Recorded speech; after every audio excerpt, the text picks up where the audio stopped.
Alright mga master, for today's video mag-unboxing tayo ng package from Sir John Mark Lim Rita.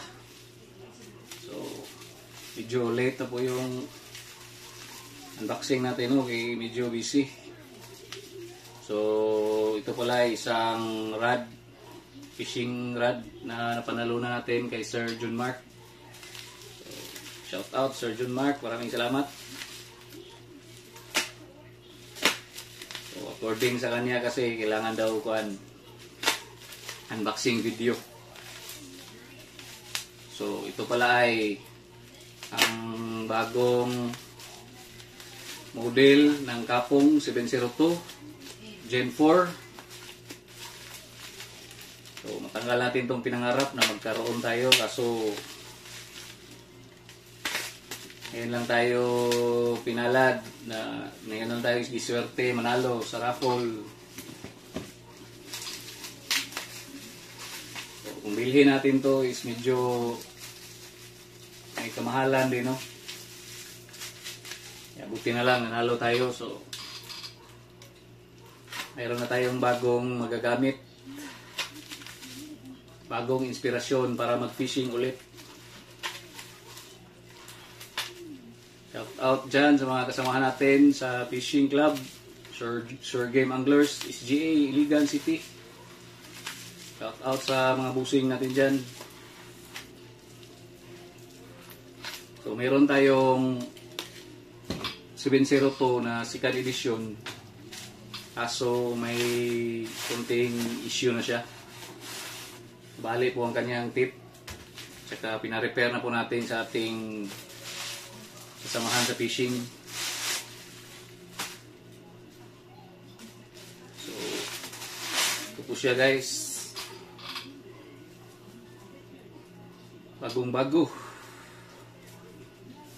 fresh from Sir John Mark. Salamat sir. So ayan, gabi kasi wala na tayong oras mag-unbox. So ayan, kita natin dito Gen 4. Sana hindi baliktad. So maganda na yun. Ang kaibahan ni Gen 4, yung lalagyan niya is ito na. Ang tawag dito, hindi na katulad ng dati na parang tali, no? Tinatali. So ito na siya, mas okay to kasi hindi na tayo magtali, ilagay na lang yung rod. So check natin ang loob, ang laman. So ayan guys, may dito pa yung tag, no? So sea guide pa rin yung kanyang mga ring guides. So double check. So far so good ang ring guide. Yung reel set. Ayan. Then yung bagong design niya, yung bat. Ito na yung bat. So parang medyo mas mataas na to siya compared sa dati. Hindi ko lang alam ha, kung feeling ko lang na medyo mataas to siya. Kung i-compare natin galing sa hawakan, medyo mataas to siya. So okay yung ganyang kabilang side.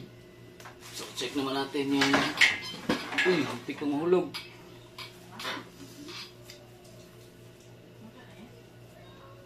Check natin yung kanyang tip.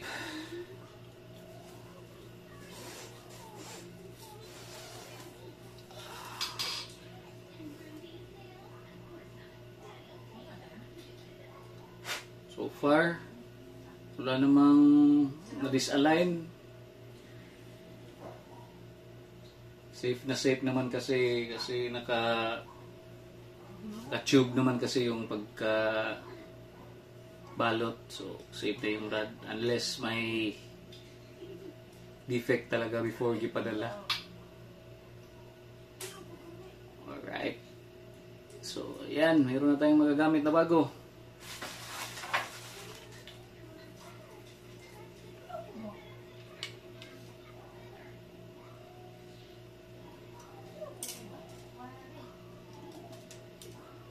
Okay. I think that's all. Maraming salamat, Sir John Mark.